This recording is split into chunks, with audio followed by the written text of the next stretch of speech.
All right, so it's 7 o'clock on Monday, December 7th, 2020, and I'll call the meeting to order. And as per usual, it's the year of 2020 where we're having everything virtual due to COVID-19. Is there any declaration of peculiar interest or general nature thereof from members of council? Yes. Councilor Clark. Item G2, the staff report on the Kerwood sewer report as it affects a family member of mine. Okay, thank you. All right, and I'm not seeing any others there. So moving into the minutes of the previous meeting, and that is November 16th, 2020. Do you have a mover and seconder for those minutes? Okay, Councilor McKinnon and Deputy Mayor Hendricks. All those in favor? Oh, Councilor Clark, you have a comment? Yeah, just a comment on in those minutes, there's reference on November the 2nd where I refrained from voting because I was not at the November 2nd meeting. It was also a conflict for me as well. So I filled the form out at the office, but it was not acknowledged in the report. That's all. Thanks. Okay, understood. All right, so Jen will have that amended then for those minutes? Yep. Perfect. All right, so that was moved and seconded. All those in favor? Opposed? And that is carried. Okay. So just so everyone knows, I didn't print off any papers tonight because what I realized was I always write things down and I have a pen in my hand and I keep on clicking it. And it's apparently very annoying. So we're going to do, this is 100% on screen. So it might take me a second to get everything going, but I just wanted to let everyone know that's why there might be a little delay in what I'm doing because it's a little different than normal. So we do have delegations for tonight. At 7:05, we have Chris Bailey, the manager of ITS for the County of Middlesex, will be doing a presentation regarding the phone system procurement. And then at 7:20, we have Brian McDougall, the manager for the St. Clair Region Conservation Authority. So we have a couple minutes before we hit that. So our correspondence, so our upcoming conferences, seminars, and meetings, our next meeting, our last one for 2020 is Monday, December 21st, and then followed by our first meeting in 2021, which is January 11th. And then we have the Roma 2021 virtual conference, which is January 25th to the 26th. And I believe Deputy Mayor Hendricks is attending that, and I'm not sure if anybody else is. And then we have the OJRA virtual conference, which is February 22nd, 25th.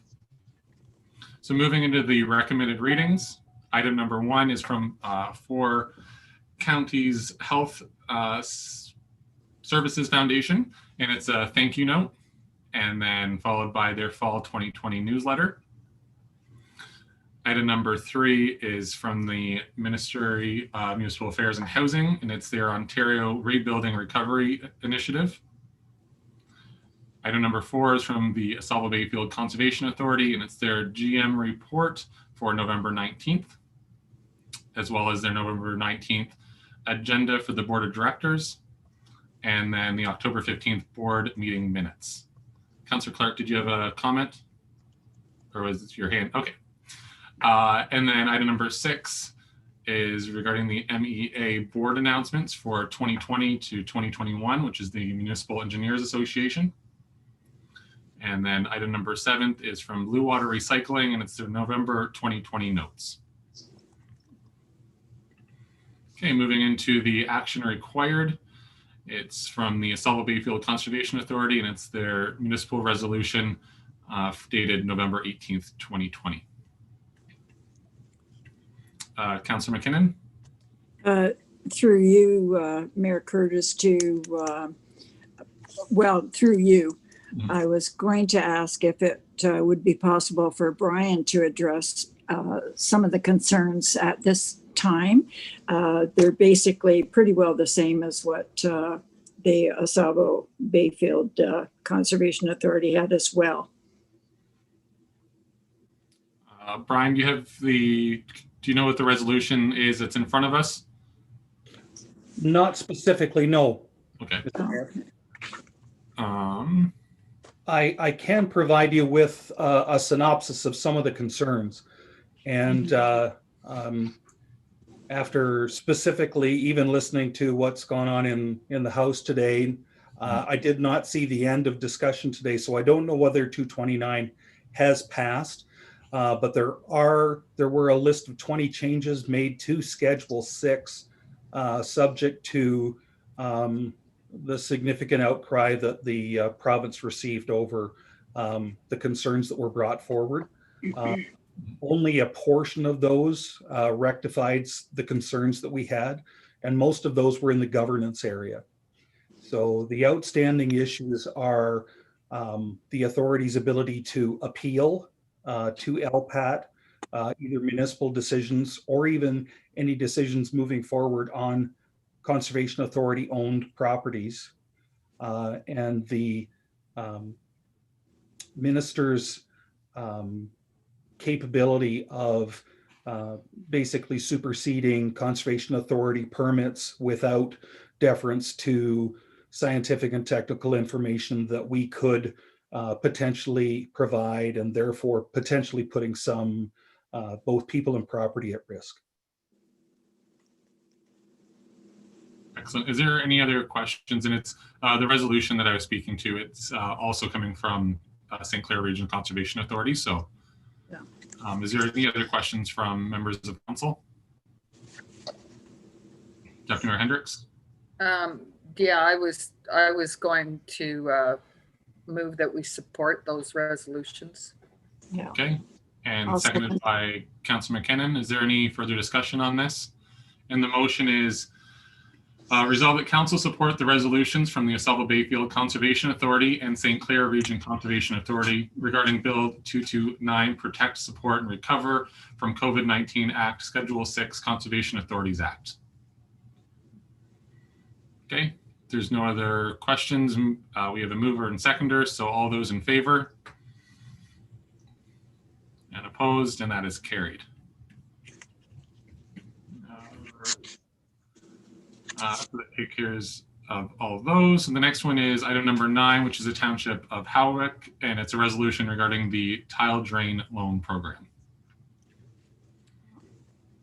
Councilor McKinnon? I'll move to support. Okay, and do we have a seconder? Councilor Clark, is there any discussion on this one at all? All those in favor? Opposed, and that is carried.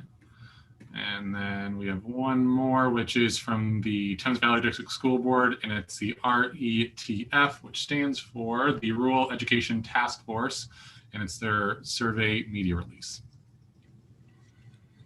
Okay, and with that, do we have a motion to resolve that council receive and file correspondence items CC1 to 7 and 10?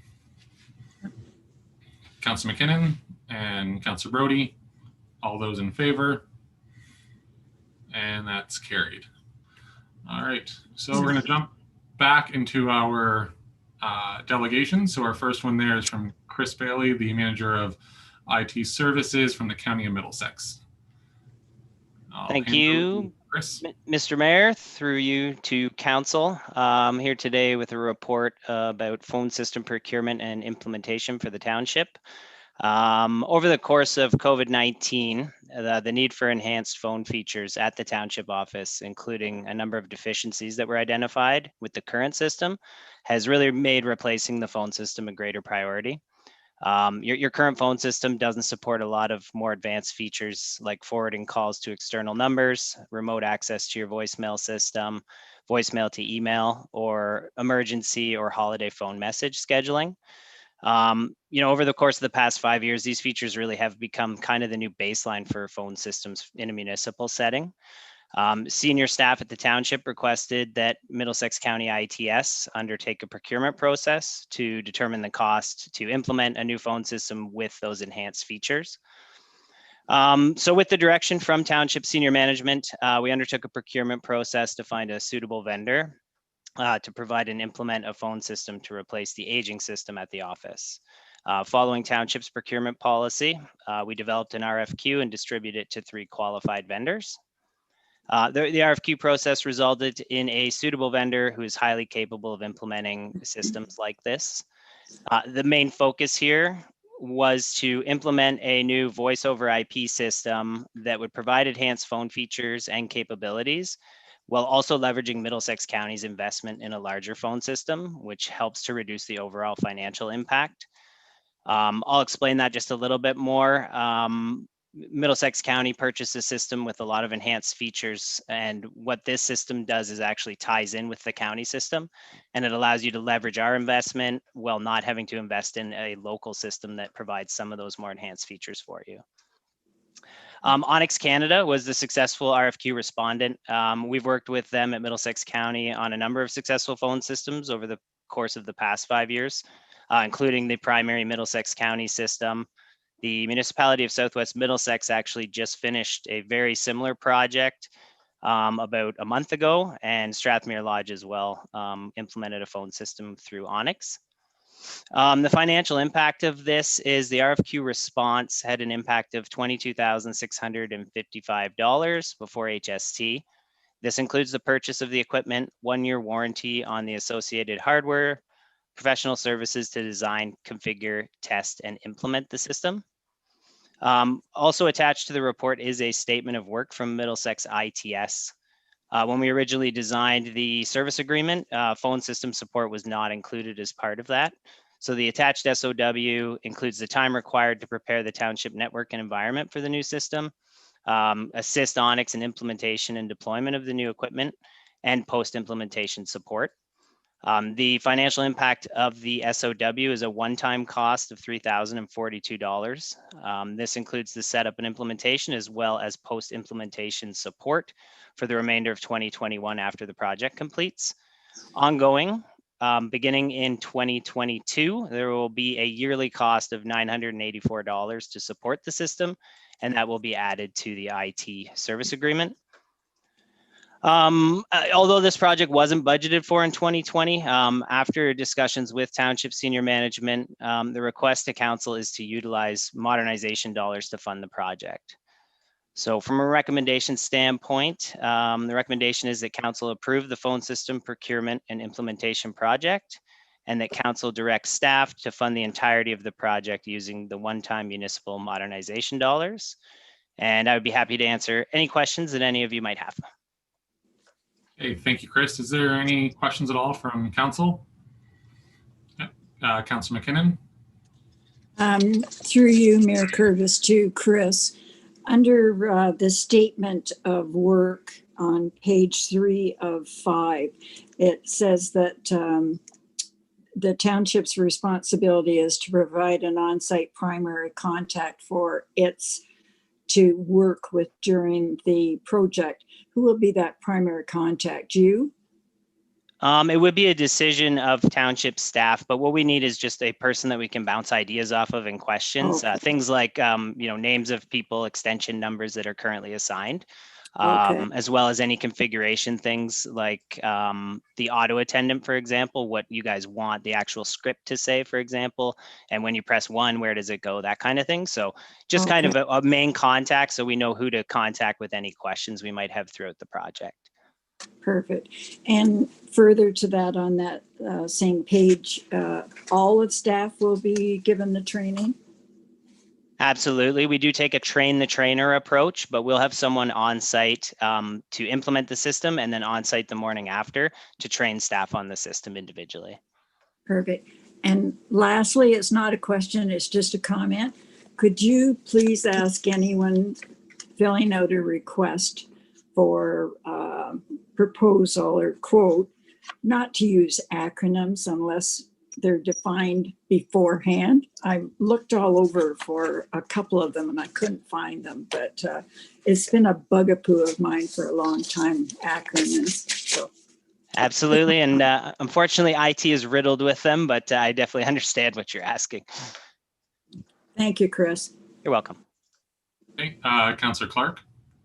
Yes, through the mayor, Chris. I'm wondering, this is tied into the county, so a bit cheeky of maybe of me to ask, but should Onyx not be providing the training, or that's how you've negotiated the contract with the county? That's how we've negotiated it, again, to keep costs down. We've implemented very similar systems across not just with Onyx, but we have about 7 different versions of a similar system. So at this point, we're very comfortable providing that training. Documentation will be provided as well to each user at their desk that basically has a cheat sheet, I'll call it, on how to use the phone functions. So again, to keep costs down and also prevent Onyx from actually having to come on site during the pandemic was another focus. We'll be providing the training, and then we'll have people available to assist if required. Okay, thank you. You're welcome. All right. Is there any other questions at all? Okay, seeing none. So we have the 2 recommendations there. The first one is to approve to receive the presentation from Chris. Okay, Councillor McKinnon, second by Councillor Brody. All those in favor? And that's carried. And then the second one is to direct staff to fund the entirety of the project using the one-time municipal funding or modernization fund. Okay, Councillor Clark and Deputy Mayor Hendricks. Is there any discussion on this one any further? Seeing none, all those in favor? Opposed, and that's carried.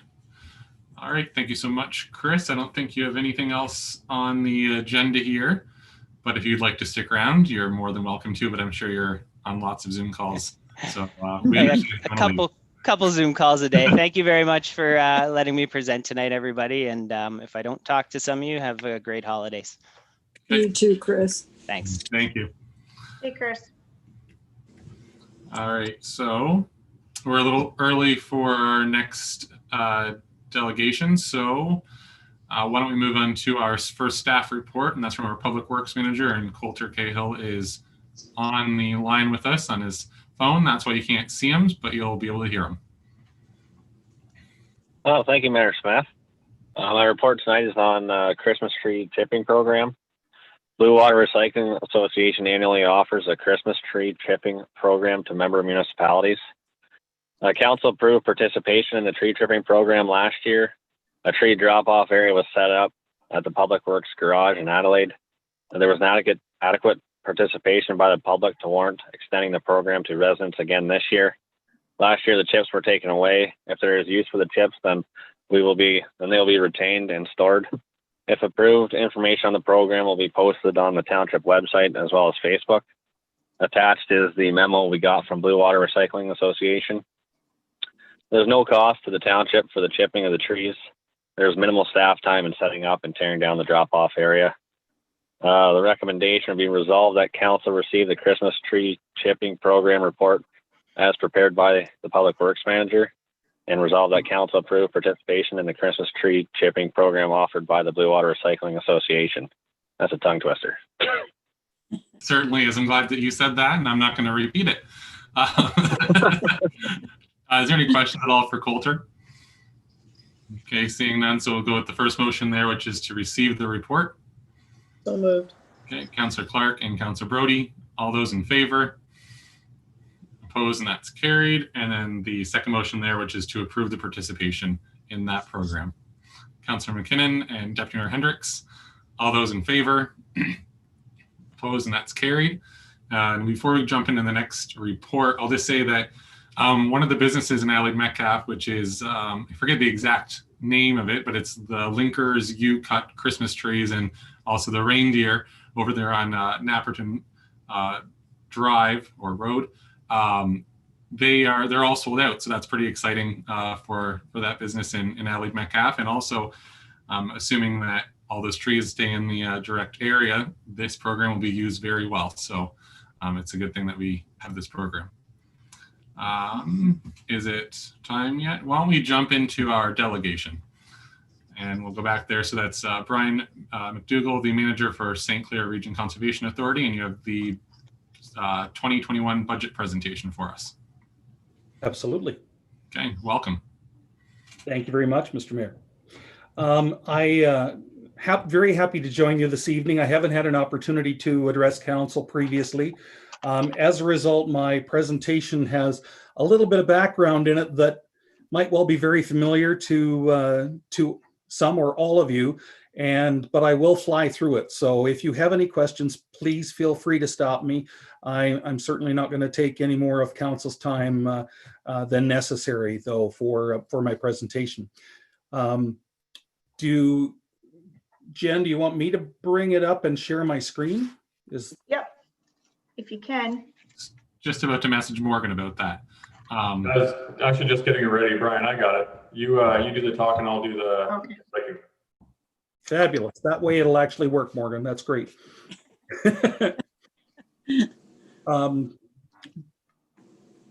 Just as far as, and you can skip to the next one if you want, Morgan. As far as what the beginnings are. So the Conservation Authorities Act was enacted in 1946, and it was basically in response to what was at the time, a lot of stewardship issues across the Southwest. And that was, we'd taken a lot of forest down. We had a lot of sheet erosion, a lot of water quality issues at the time. So it was very apropos that we take on some of these issues. And the Sydenham Valley Conservation Authority was established in 1961 by all of the local participating municipalities. And it was really to conserve those local renewable resources and that were in the Sydenham River watershed. In 1973 and 1974, the jurisdiction of the authority was expanded. And then finally in 2005, the last remaining no man's land on Lake Huron, which was a fairly sizable, the southern portion, I guess, a sizable chunk of Lambton Shores, was added to St. Clair Region Conservation Authority to give you the basic map that's in front of you as our current watershed. Want to jump forward, Morgan? There are 36 conservation authorities across the southern portion of the province, representing more than 90% of the population of the province. And as you can see, the map addresses most of those areas. We do have a few that are in Northern Ontario as well, again, more in the developed areas. Move forward. Awesome. So our watershed is over 4,100 square kilometers.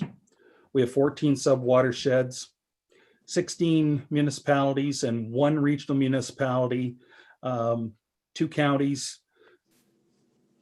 It's a quite a large watershed in comparison to most across the province. We're in the top 5 as far as total area. We have a board of representatives that come to us from all of our municipal members. Sarnia gets 3 board members due to population. Chatham, Kent, Strathroy, Caradoc, and St. Clair each appoint 2 members. And Oil Springs and Inniskillen are partnered together, as well as Newbury and Southwest Middlesex, each sharing 1 board member, for a total of 20 board members on our board. The watershed divide between the St. Clair and Asaba Bayfield Conservation Authorities runs roughly east-west in the general area of 402, creating a boundary that basically splits Adelaide Metcalfe 1/3 in the Asaba Bayfield and 2/3 in the St. Clair. A lot of the programs and services that are provided are quite similar to what's provided by the Asaba Bayfield. We do provide planning and regulations. So you get advice from us on your municipal development planning decisions. We provide permits for proposed developments that are in areas of concern. Under water management, we do deal with flood forecasting, and that's likely the one that you would see most from us. However, low water response, capital project administration in some cases, erosion control. Our conservation lands are spread out across the watershed, both conservation areas and other properties that are owned by the Conservation Authority that we use, in most cases, are rented back out as agriculture and are related to the McHugh Dam. watershed services that are provided. We have a tree planting program that's been very significant over since 1980. So this is 40 years, and we'll be planting our 4 millionth tree in 2021 within the watershed, which unfortunately makes it a little bit scary. If we hadn't planted 40 million trees or 4 million trees, just imagine what we would see out there. We also provide woodlot management services. We work with landowners on habitat restoration projects that provide them with grants. And we also do a significant amount of environmental monitoring. And that tends to be part of our grant programs because, of course, we have to show that there is a need for those programs out there as well. Our conservation education programs are very well viewed in the community. We have in-field programs and class programs, elementary and secondary level, even homeschool and family groups. And then all of those services, of course, culminating with administration and what we provide to you. As far as the specifics of the budget process, we normally begin looking at our budget in July. A draft is normally presented to the board of directors in September and was this year. We revised that budget and presented it to a board meeting in October. Board gave us the opportunity at that point to circulate it to all our municipalities for comment. We provided an update on those municipal comments at the November meeting of the board, and final comments will be provided to the board at the December meeting that's coming up later on this week, pardon me. And it will either be approved, or if we need to make some changes, then it will be pushed on to the authority's annual general meeting that will be in February. So in the specifics, looking at the numbers for you, this is just looking at general levy assessment. So you can see that your assessment has gone up from 446 million to 477 million, and that is specific to our watershed. So that's the value of all the properties. And you can see there's a slight increase, 0.03% or 0.04%, I guess, in the percentage of that overall value that exists within the St. Clair region watershed, and thus the difference in the levy apportionment from year to year. This year in particular, we have a few, I guess I'd like to say an oddity, but in 2020, I'm not sure that there isn't an oddity at every turn. One of the particular projects that was approved by our board of directors that we've already started working on is the design and refit for the boat ramp at Highland Glen Conservation Authority, or Conservation Area, excuse me. Highland Glen is on the lake right at the outlet of Highland Creek. And the site has been home to a safe harbor and boat launch for over 30 years. The significant issues with erosion and complicated by the high lake levels of the last year, unfortunately meant that we had damages there that made the property not unsafe to launch any boats from earlier this year. So the boating community lost the opportunity to use that for 2020. And part of our design work is actually trying to see how quickly we could go in and make repairs that would at least make it serviceable and safe. But we're also then looking at what the long-term fix would be for that structure in order that we'd be able to see a much longer lifespan out of any repairs we'd be doing. That particular project was almost $50,000, and it was approved back in September. And that, of course, the Highland Glen Conservation Area was accepted as a regional property by the board of directors 15 years ago. And therefore, that the budget for that is actually spread out the same as our levy is to each one of our municipalities based on their current value assessment apportionment.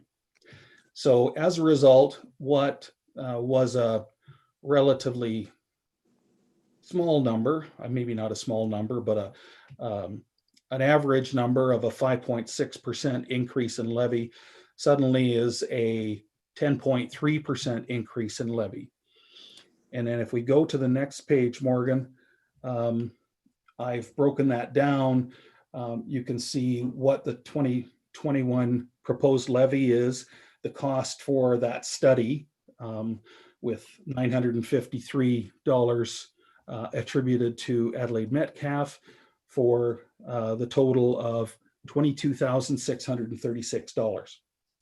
I did send a separate document to each of you that I believe Jennifer had an opportunity to circulate to council that shows a comparison year over year. In 2020, you had a general levy to St. Clair of $20,074 and a floodplain mapping cost, because we have undertaken a floodplain mapping project for the entire watershed that we're just about to have a look at with our board of directors across the board for the entire watershed. So the cost for that, the special levy, was $4,949, meaning that you were billed $25,023 in 2020.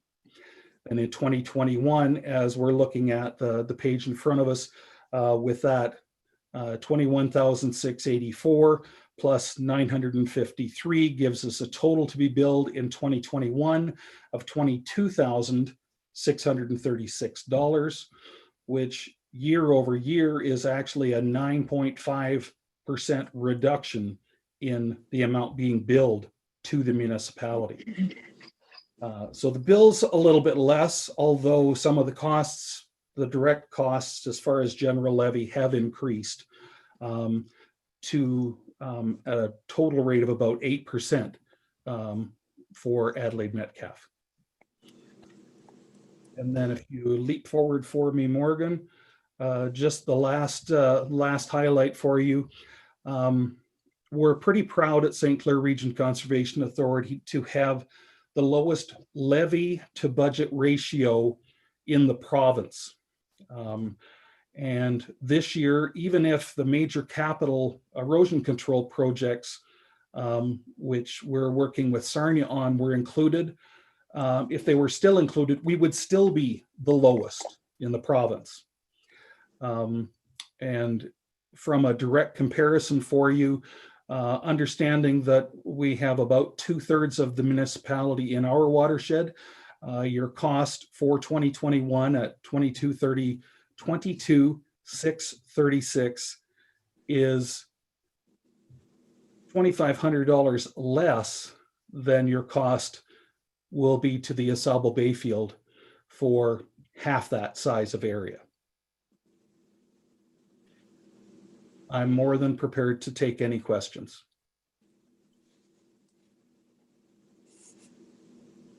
Excellent. Thank you so much for the presentation. And I think, yeah, you are right. It has been a while since someone from St. Clair has been to our council. And the one positive thing with everything that's happened in 2020 is that it's easier for people to get to a council meeting because it's all online. So that's one positive thing. So we're able to have these presentations. Is there any questions or comments from members of council? Or I know Councilor McKinnon, you sit on this board. Do you have anything you'd like to add at all? No, I'd just like to thank Brian. He brought forward some mapping that I was unfamiliar with, so it was good. It was a good learning session, Brian. Thank you. Very good. You're welcome. All right. Is there any other questions at all or comments? Okay. Seeing none, I guess you did an excellent job explaining. And also, this is all live on YouTube, and people can go back and look at what St. Clair is doing. So you did an excellent job with that presentation. And we have your email address. So if there is any questions, we'll shoot them your way and we'll look for a response. That's great. Thank you very much. Okay, thank you. And Thank you, happy Brian. holidays to everybody that I Yes, don't you get too. a chance to see. Alrighty, so that Brian, you are more than welcome to leave the meeting. We understand, but please continue on if you'd really like to. Very much. I'll take Okay.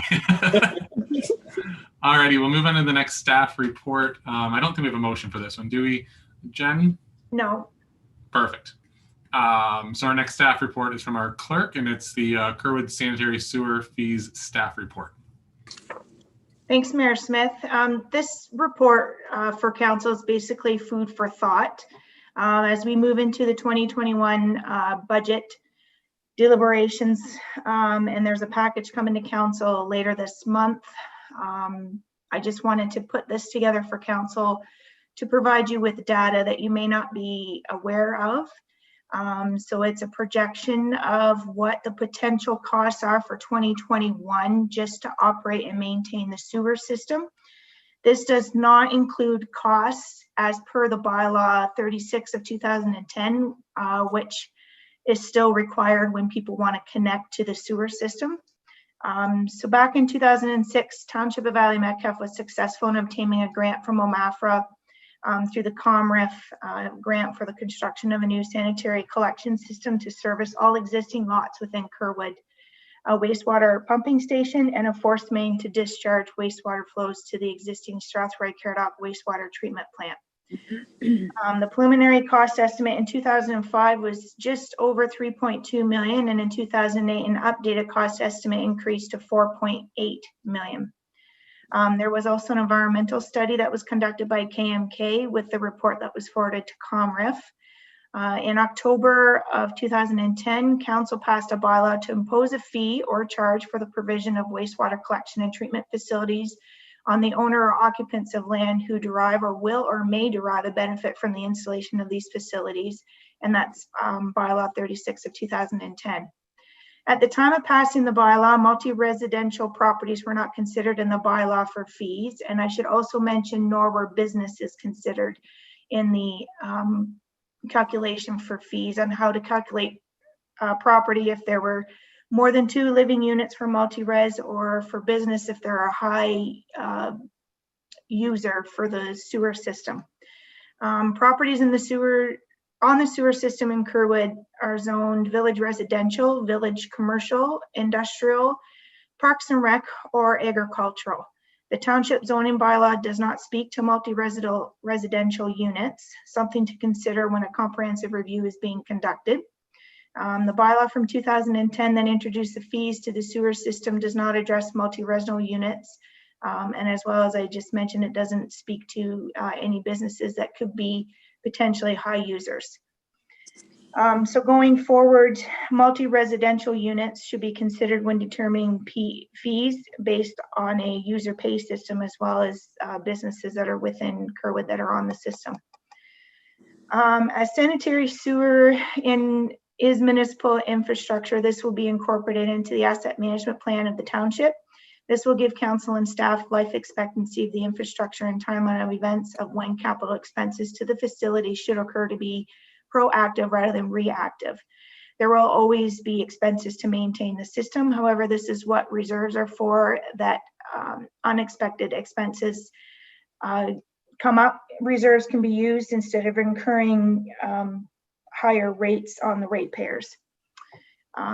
Based on that, the system such as this should be cost recovery, or another word that we use is a user pay system. To start the cost recovery process, staff investigate the revenue and expenses of the system. This included allocating staff time to the system, which is the CAO, Public Works Manager, Administrative Assistant, Treasurer, and Financial Assistant, which has not been done in the past. Staff also engaged with Aqua, which is our current contractor for the wastewater treatment facility, and no known capital costs are predicted for 2021. So below there, you'll see the budget for 2020 that was approved by council in May. I've red circled 28,750 because that's the difference that was spread across the general levy. So in order to be a user pay system, the 28,750 should be completely cost recovery based on approximately 56 properties. Based on those numbers of 56 properties, below it's the 2020 proposed budget, and this is very rough because we still haven't firmed up the wage and salary grids, so those salaries and wages still have to be considered in this to allocate staff time. So right now we're sitting at $50,245 currently, and that to be spread over 56 properties. And that's if council decides to go with the user pay system. So as noted, salaries and wages are based on the current wage and salary grid and is based on the following. So there's 3% of time allocated to the service for the public works manager, 1% of time allocated to the service for the chief building official, and 1% of time allocated to the service for admin/finance staff. The user pay system only affects those residents that use the system, so it does not affect the general levy, because basically what happens is any revenue that comes in offsets any expenses that go out. And in consultation with this report was a public works manager, Coulter Cahill, and Ontario Clean Water Agency. So at this point, there's a couple of motions there. I'm just asking that council just receive the report as presented by myself, and that council consider moving forward to a cost recovery user pay sanitary sewer fee structure, because as per our notice bylaw, we do have to provide notice for a public meeting so that the public has a chance to provide input or comment for council regarding the Kerwood sewer budget. Also attached to that report, and it's just more information for council because I don't think it's something that council has been privy to, how full cost recovery works. So there's another 4 more pages there of just basically educational information for council to read at their leisure, should they need other information that they'd like to read. Excellent. That's a lot of information on there, and I'm glad that we're not making a decision tonight and it's for information. Is there any questions or comments at this time from council? Not seeing anybody jumping up and down. Oh, Councillor Brody. Is he stuck or am I stuck? No, I think he's stuck. Okay. Oh, now he's unmuted. I was just unmuting. Oh, okay. That was just unmuting. So one problem through the mayor to council and everybody here that I see, there probably was some salaries and wages in the 2020 budget. Basically, we didn't put anything in there, but there was cost like that went to that project. It was kind of hid in other areas of the township. So that doesn't look exactly maybe perfect to the ratepayers seeing that big of a change, but I'd like to see how much, I don't know how much people are paying now per the 56 properties. I'd like, before I can make any kind of broke down per user. So through Mayor Smith to you, Councillor Brody. So right now there's an annual fee that goes on the tax bill, $675. And that's been the same fee for 10 years. And that's as per the bylaw of 36/2010.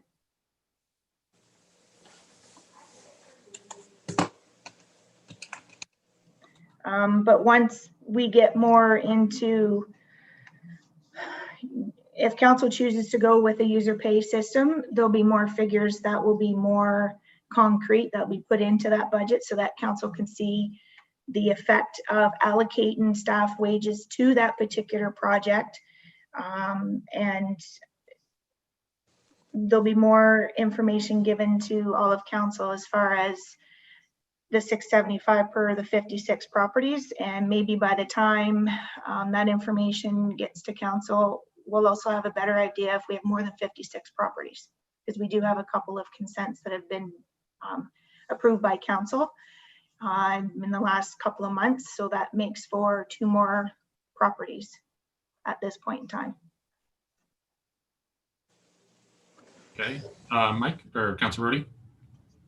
So if I'm getting this right, at getting $675 last year, we were short, basically we were short $28,000, correct? And now we're going to be short more than that. Correct. Which makes it to be a very high number in my mind. Yep. Typically what happens when you have a sewer system such as this, senior staff would do a budget every year separately out of the operating budget, because this should be a user pay system. So if you do it every year, then it won't be such a hard hit. And then like you'll have gradual increases, just like you do with your hydro bill, just like you do with your gas bill, your grocery bills. And we've never done anything with the rates in the last 10 years. We've kept them status quo. So, yeah, follow up, Councilor Brody. Another question. So we are putting, looks like a fair number into reserves. How well is the reserves for this project? Is there, can we look at, is there a future, like is our reserves very comfortable that we maybe don't have to hit the taxpayer as much, or are like, do we know that in 10 years we are in for a big hit? I guess that's a few more things I'd really like to know before we go any farther with it. Yep. So through Mayor Smith to Councillor Brody. So right now our Kerwood wastewater treatment facility reserve sits at $516,000. And that's with putting 25,000 away per year.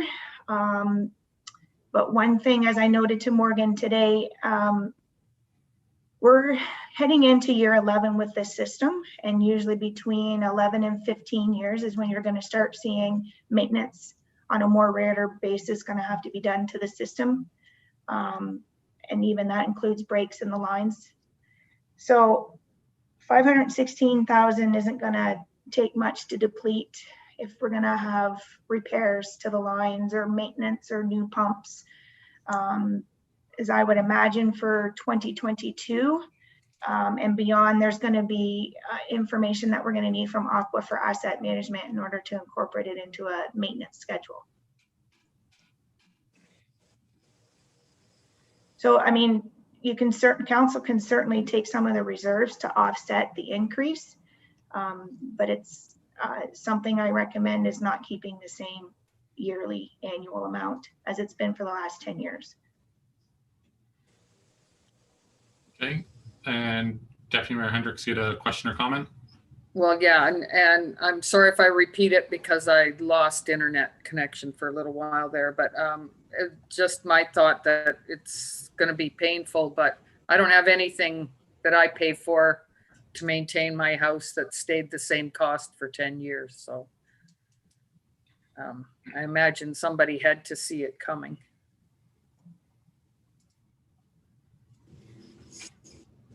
Okay, Councilor McKinnon, any questions or comments?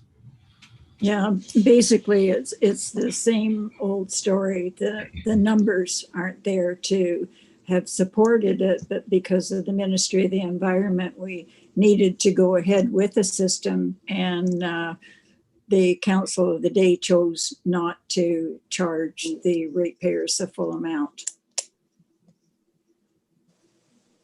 And just to add to that, so I was talking to Morgan earlier today about this, and I finally realized when I was looking at the budget for the second, third, fourth, fifth time, and realizing now that I believe, and I think Councilor McKinnon, we were both on council at the time, and the reason why there's the difference is because we never included the transfer to reserves, that $25,000 into the user pay system.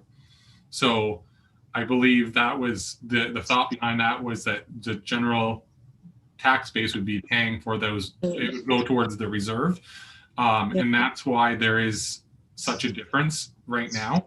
So realistically, when we look at this as council, there's really only a $3,750 difference that we've missed out on over the last number of years. If we kept that philosophy that the general tax base would be picking up that transfer to reserves, it really doesn't change that much. Now, is that right for the general tax base that they are paying for the transfer to reserves of $25,000 annually? That's up to each person's thoughts. But the one thing that I am a little concerned about is, as Councillor Brody said, that is a very large jump, and I completely agree with that. And the hard part is that in 2022, we may not have that connection fees of $16,800 on there. So then it would increase again the following year if there isn't any additional connection. So I think there's a lot of thought and consideration, and we need to have some feedback from the public to see what their thoughts are, because this is going to be a large number. And I understand what Deputy Mayor Hendricks is saying, that in 10 years, I'm sure propane costs or oil costs or hydro costs, they've increased, but that's a big jump. If we were to jump straight into the user fee of full cost recovery. So we need to look at this to figure out exactly what we want to do. Is there any other questions or comments before we receive that report? And I know Councillor Clark, I wasn't avoiding you. It's just you did declare that conflict. So Councillor Brody, you had your hand up. Yeah, just one question. So that OSIFA debenture payment, that is a payment to pay for the original loan for the system, correct? That was before me, but that's what that is, right? Yep, correct. So how much longer do we have on that? 10 more years. And then that is gone. So that is something that we could look at, that payment is gone in 10 years. So you could maybe factor a more of a, instead of a 10-year user pay system, you could factor in a bit of a longer one, as long as we're keeping our reserves comfortable, because that's a lot of that money right there. Yep. Correct. As long as we're comfortable with Yep. maybe getting a report from, we have a new company looking at it. Like, to me, that system is fairly new. I know there's pumps and there's some minor maintenance and stuff which you'll never get away from, but that system was probably built to satisfy 450 homes, if I'm mistaken, and there's only 60. So, to me, if that system breaks down in 10 years completely, that's pretty poor. Now that debenture amount that you see there, that 46,000, that amount is added onto the tax bills, aren't they? For each property owner? So that whole budget rate there is divided between the 56 properties, which is where you come up with your 675. But as you see, there's still 28,000 that was within the general levy.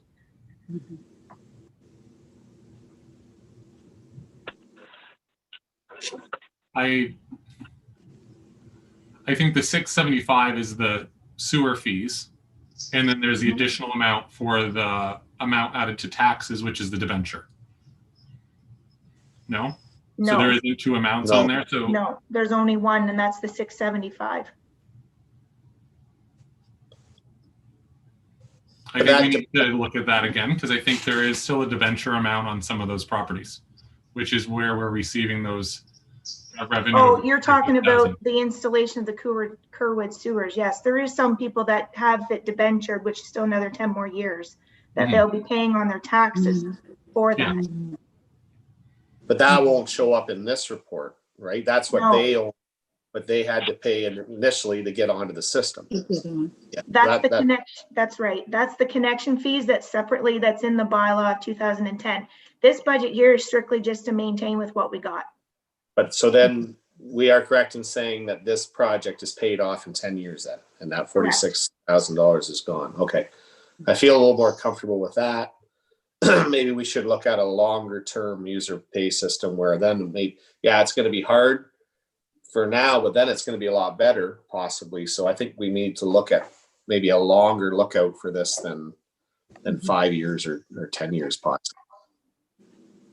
But I'd like some feedback from that company probably, what is our lifespan and what are we looking ahead for? And hopefully it's good, because really in my mind, it's not that old. No. All right, so with that, so we do have the first recommendation there, which is resolved that council received the Kerwood sanitary sewer fees staff report as presented by the clerk acting treasurer. Mover and seconder for that. Councillor McKinnon and Councillor Brody, all those in favor? I'll abstain. Opposed, and that's carried. That's noted, Councillor Clark. And then the second part there, which is resolved that council directs staff to move forward to a cost recovery / user pay sanitary sewer fee structure, and that staff be directed to proceed with a notice of public meeting regarding the Kerwood wastewater treatment facility fees for the village of Kerwood. Should we have more discussion on this in the future, or do we want to just jump right into that? I just don't want the public to think Councillor Brody? I'd like to make a different motion that we get a little more information before we go ahead at all with a user fee or any public meeting. Yeah, we need a little more information. We need to do a little more research on this. I think. I hope everybody else thinks the same. Yeah, I concur. I believe we're all thinking the same thing. So just because I know there's lots of stuff going on the next 2 weeks, it probably won't be until January that we'd get update report, I would assume. So Jen, you'll put that motion together or something along the lines of that, resolve that council directs staff to provide further information at a future meeting. Yep. Something like that. Councillor Brody moved that one and seconded by Councillor McKinnon. All those in favor? Abstain. Opposed? And that's carried. So with that, Sorry, Deputy Mayor Hendrick. I'm just wondering how that's going to affect the budgeting process, since we've put a delay on that page. So through Mayor Smith to Deputy Mayor Hendricks, it will delay finalizing the budget.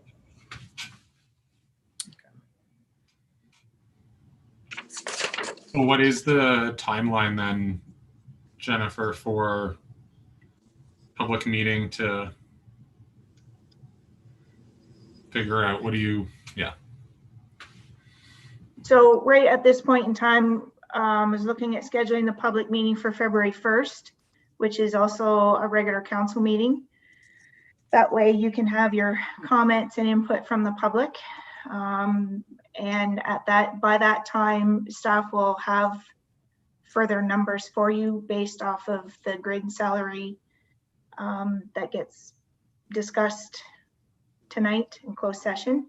And then by that time, the public works manager will be able to discuss with Aqua with what the asset management outlook will be on the sewer system. Okay. At the time when I gathered the information, Sam from Aqua, he couldn't predict what the future cost past 2021, but he could say that for 2021, there wouldn't be any capital improvements that he could foresee. Councillor Brody? I guess just a question, comment. I don't like putting things off too long, but really, are we gonna have a tough time getting a public meeting and everything on this before budget time? Like, should we make sure we get this right and not maybe really try to push it for this year's budget? I mean, if we have to go with the flow a little bit for a little bit more time to get it right, is that maybe smarter than trying to rush it? I just don't know, under the circumstances, if we can have a very good public meeting and Zoom and how many people will try to adjust their comments. That's all I'm kind of feeling right now. Yeah, I think, Morgan, do you want to take that one? Yeah, through you, Mr. Mayor. I do agree with Councillor Brody. We do need some more information here.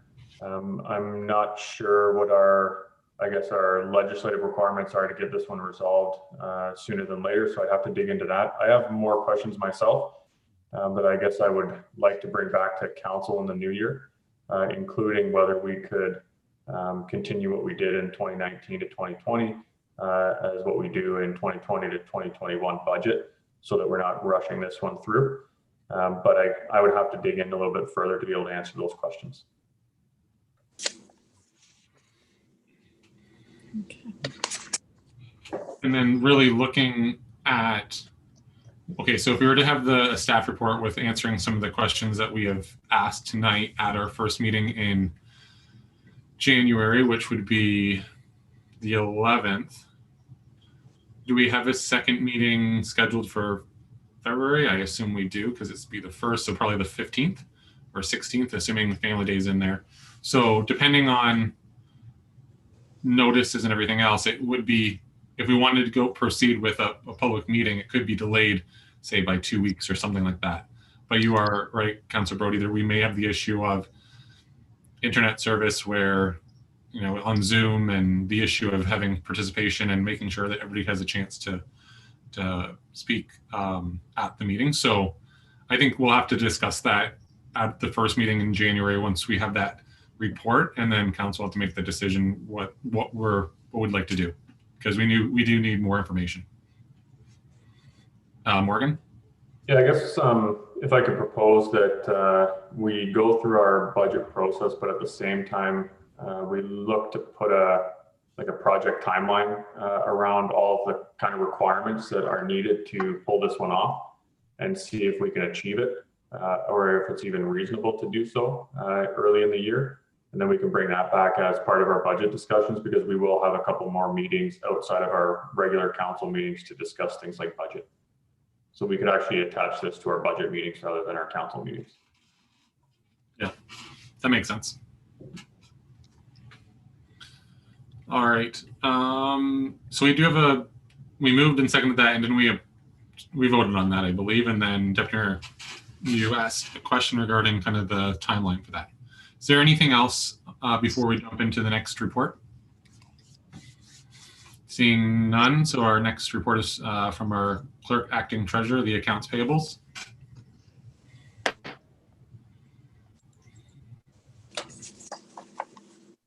Thanks, Mayor Smith. Just bear with me here. I have to flip screens. So the next report is the accounts payable listing from November 10th to November 30th in the amount of $1,515,127.67. There's 18 checks that total $243,702.70. Pre-authorized payment totals $7,988.34, and electronic funds transfer totals $1,263,436.63. All right, is there any questions at all for the accounts? Councillor Clark? Yeah, there's a check written November the 19th to AGM for a little over $8,000. Is that for the area around the Napier Garage? Through Mayor Smith to Councillor Clark, that's one of the areas. We also had County Lane surveyed. Public Works Manager Coulter, can you recall what the other two areas were that were surveyed? One was the landfill, the Adelaide landfill on School Road. That's the one that's coming to my head right now. I can't think of the other one. Okay, so it was more than one property, correct? Yes? Yes. Yes, okay, because the way it reads there, I thought it was just one, and I thought that was excessive. So if it's, you know, it's usually about 3,500 a crack every time they come out, so that makes sense. Okay, thank you. Was it also the, I wanted to say Four Corners, but the something cemetery over there on Napperton and Eastman Ave? I'm not sure. And I can't recall. Okay. Off the top of my head. I don't have the accounts in front of me. I'm at home, so I'd have to check, but I can certainly do that tomorrow and email off council. Perfect. Okay, is there any other questions on the accounts? Seeing none, we need a motion to resolve that council receive the invoice payment approval report as presented by the clerk acting treasurer, and that council approve the account listings for the November 10th to November 30th, 2020 in the amount of $1,515,127.67. Deputy Mayor Hendricks and Councillor Brody, all those in favor? Opposed, and that's carried. All right, and then our last staff report there is from Jennifer again. It's the procedural bylaw update. Thanks, Mayor Smith. This is my last report for council this evening. So a little bit of background on this one. In January 2018, prior to the 2018 municipal election, Bill 68, which was the remodernization to the Municipal Act, came in, and there was a report presented to council by myself at the March 19th, 2018 council meeting. Council approved the procedural bylaw. There were some items within Bill 68 that had to be addressed through a procedural bylaw. So if council's aware, a significant pandemic event has occurred causing changes to the current procedural bylaw. In particular, an amendment has been made so planning meetings, drainage meetings, and council meetings could continue to be held virtually. So attached is the 2018 procedural bylaw. I've been working alongside with legal on this. If council recalls, they provided amendments this year to the 3 that I can think of, one for drainage, one for planning, and then to have our meetings electronically. So basically what has happened is those 3 amendments to this bylaw from 2018 has all been included. And we've also made amendments to the particular sections. So the duties clearly identified of the presiding officer, updates to definitions, updates to motions, including explanations as to what the motions are and what they do. Updates to delegation provisions to prohibit delegations on matters outside the jurisdiction of the township. Update to location of meetings, update to provide notice in correlation with our notice bylaw from 2018. And then in section 2 include committees. Currently, Adelaide Metcalfe has a property standards committee and a committee of adjustment, as well as the joint building committee, which also houses 2 other municipalities in a joint effort. So this section will aid in the creation of future committees as well at the discretion of council. And I'm just thinking for future Parks and Rec or cemetery. There's also been an update regarding disclosure of pecuniary interest and an update to public meetings. There's minimal to no financial implications in regards to this report. And the only recommendation I have tonight is that council receive my report and that the procedural bylaw be brought back at the next council meeting for approval in its final form. That'll give council a chance in the meantime to read over the rather large document and provide comment, and then any comments I can make note for the next council meeting for council approval. Okay, Deputy Mayor Hendricks, you have your hand up. Yeah, I didn't get through all of it, obviously, but under general rules, the number C talks about cell phones and electronic devices being muted, and it says members of council shall not communicate by electronic means during a meeting. So I'm assuming that, you know, that's geared towards texts and things, which we shouldn't be communicating by during a meeting. I'm wondering if it also includes the chat feature on the Zoom meeting. Through Mayor Smith to Deputy Mayor Hendricks, I would not disable the chat feature, only because I know I've used it just with Mayor Smith to just remind them some bullet points coming up on the agenda or upcoming motion or a motion to not have to deal with. So I wouldn't want to eliminate that point. It's just, sometimes it's just tempting to put in a comment, but I think we'll have to consider that in our own behavior. Okay, is there any other questions or comments on this one so far? It will be coming back to at our next meeting. Okay, seeing none. We have a motion then to resolve that council receive the draft procedural bylaw staff report as presented by the clerk acting treasurer, and that the draft bylaw or procedural bylaw be brought back in final form for approval at the next council meeting. Okay, Councilor McKinnon and Councilor Clark, all those in favor? Opposed, and that's carried. Okay, so that's the end of our staff reports. So other business, is there anything from members of council at all? Councilor McKinnon? Through you, Mayor Curtis Smith. I'll get it out yet. It's all good. It's been a long day.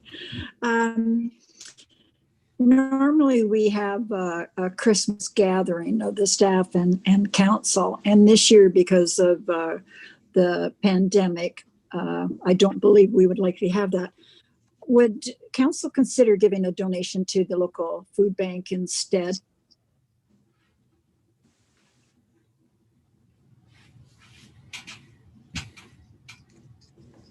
Councilor Broden? This thought crossed my mind too. I almost wondered there's probably a line item in the budget somewhere. We know how much we spent on that. Do you get employees a gift card for themselves instead? I mean, we usually do something for them. That is a cost that we always incur. Yep. Should we be dividing that among ex-employees and giving them a gift certificate to a local restaurant in our municipality or something along that line? I like that idea. I like that idea as well. I'd be supportive of that. Just to add to Betty Ann's, you could also put on there, put it out for the gift certificate, but if their choice of a gift certificate is to the Superstore and they want to donate to the food bank, I would support that too. No, another good thought. Okay, Deputy Mayor Hendricks?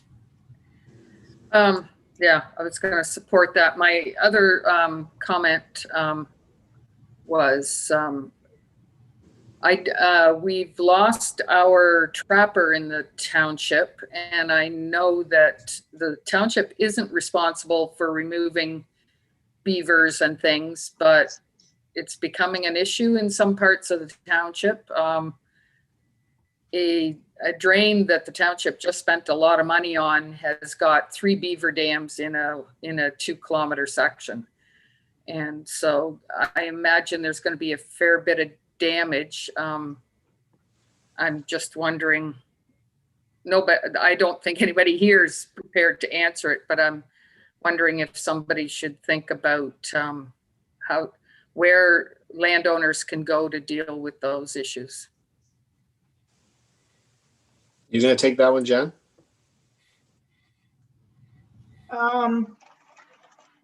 I don't have an answer because I don't know what we would do. I mean, we can certainly appoint a trapper if we know one, but I thought we already Jennifer, did.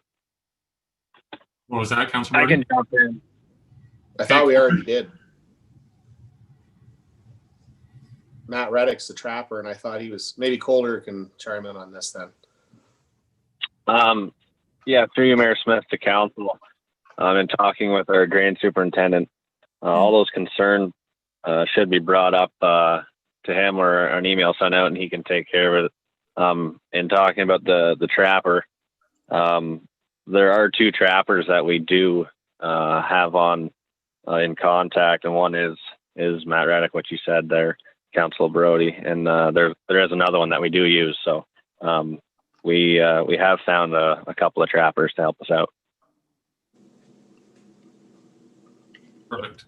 so. And I know, yeah, go ahead, Jen. Sorry, so through Mayor Smith to Councillor Brody. So he's not appointed as a trapper, but he has asked if he could trap in municipal ditches not that long ago. So whether that's a one-time thing or throughout the whole season, I took it as a one-time thing. I know we sure don't he's have an issue with it. pretty sure he's wanting to do that. pretty positive. Maybe somebody should reach out to, or maybe that's part of the drainage inspections department. I don't know, I guess. Councillor Clark? Yeah, I don't know anything about any of that. So is this regulated by the MNR, the Conservation Authority? And I would task the drainage inspector to come to council with a proposal how we're going to deal with this going forward. I believe, yeah, in the past we have had a motion of council for that because it's always been appointed, or the drainage superintendent would get in contact with the trapper if there is an issue. Because I think the one concern from the public is having just someone going onto their property without having the drainage superintendent asking them to do so. I think there was that concern. So I believe we look back in our records, we do have a motion of council previously for trapping, and I believe it was that the drainage superintendent would then contact them. So we'll just look back and see what was there. Deputy Mayor Hendricks? Yeah, I think just given that not everybody knows that maybe it should be, if there is someone available through the drainage superintendent, that it should be posted on the website somewhere, so people know where to go for that information. So if we can have I guess a report either at the next meeting or early in the new year. Let's go back to Councillor McKinnon's suggestion, and I think it's an excellent one, and I think it's one that I think the majority of council has thought about, and I'm glad that you were bringing that up. So with that, I do also like Councillor Clark's suggestion, which is whether it's Superstore or something like that, where our staff can decide whether they would like to use that for a holiday dinner or whatever that would be, or donating to the local food bank. I think that's an excellent idea. So if I could, I would suggest that we have a motion from council that we take the budgeted amount for our annual gathering and equally divide that for all of our staff for a holiday gift or a holiday. I don't know. I just don't want to say something inappropriate in the HR law. A holiday something. Morgan's laughing, but it's true. Well, I think we need to encourage supporting small business, whether it be in our community or the neighboring one. So however they want to do that, I would support that. Okay. Morgan, is there a certain way that we should have that motion, or Jen?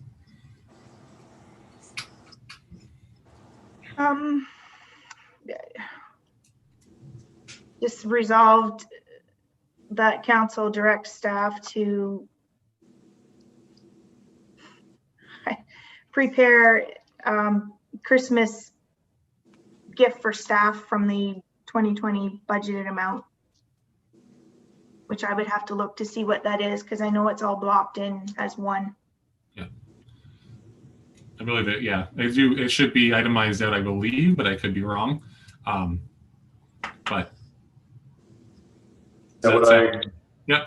what I captured was to resolve that council directs staff to take the budgeted amount allocated for the holiday gathering and divide it among staff equally to support a local business. So that's kind of how I captured the conversation.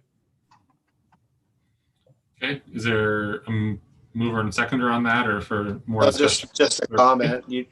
You're almost going to have to pick something, because it is already December 7th, and you'll want to give a gift card or something by, I would say, the absolute latest, the end of next week, right? So I think we almost have to decide, is it right?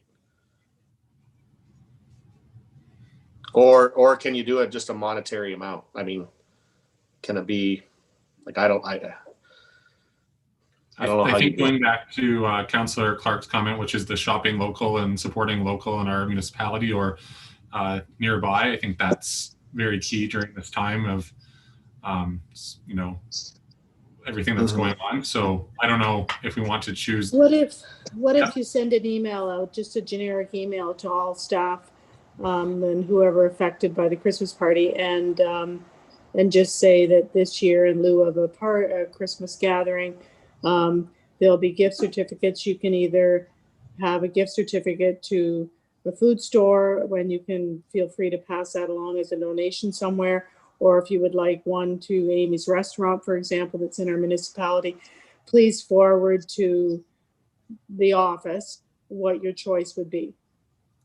And Perfect. then just leave it up to them. But I think that makes the most amount of sense. it doesn't have to be difficult. Yeah. No. Okay, so mover and seconder on that. I think we all know what the intention is. So moved by Councilor McKinnon, since you brought it up. Is that okay? That's fine. Seconded by Councilor Brody. All those in favor? And opposed, and that's carried. Alrighty, so is there anything else for other business before we go into the closed session? Seeing none, so we do have a closed session, and it's under section 239(2)(a), B, D, E, and F of the Municipal Act. And that is in regards to municipal property, LPAT appeal, and human resources. Mover and seconder for that. Councilor McKinnon and Councilor Brody. All those in favor? Opposed, and that's carried. And we will be back live on YouTube once